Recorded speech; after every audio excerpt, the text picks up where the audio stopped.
আজকে আপনাদের সাথে শেয়ার করব কিভাবে মারমেড টেল বানাতে হয়। আসসালামু আলাইকুম। যে যেখান থেকে ভিডিওটি দেখছেন সবার জন্য শুভকামনা ও দোয়া। আমার প্রথমে লাগবে একটি মল্ড। সেই মল্ডের মধ্যে আমি প্রথমে সিলভার ডাস্ট ব্রাশ করে নিয়েছি এবং কিছু গ্লিটার দিয়েছি যেন টেলটা গ্লেসি হয়। এবং 2 কালার বানাতে চাচ্ছি। আমি লেজের অংশে দিয়েছি সি গ্রিন কালার আর পেটের অংশে দিয়েছি পার্পেল কালার। ভালো করে চেপে চেপে ফন্ডেন্ট গুলোকে আমার বসাতে হবে যেন কোনো কোনায় খালি থেকে না যায়।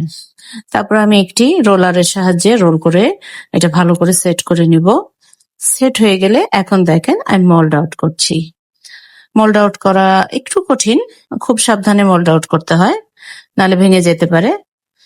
এইটা আমি 2টা বানিয়ে নিয়েছি লেসটা, না হলে আমি টপার বানাতে পারবো না। তো 2টা বানিয়ে মাঝখানে একটু পানি দিয়ে তার মধ্যে সাসলিক কাঠি দিয়ে দিয়েছি এবং 2টা লেজকে একসাথে করে আমি একটা লেজ বানিয়েছি। কেমন হয়েছে অবশ্যই জানাবেন। আপনাদের লাইক কমেন্টের আশায় থাকবো। আশা করি লাইক কমেন্ট করে পাশে থাকবেন। আজকের মতো এখানেই, আল্লাহ হাফেজ, টাটা, বাই বাই, ভালো থাকবেন।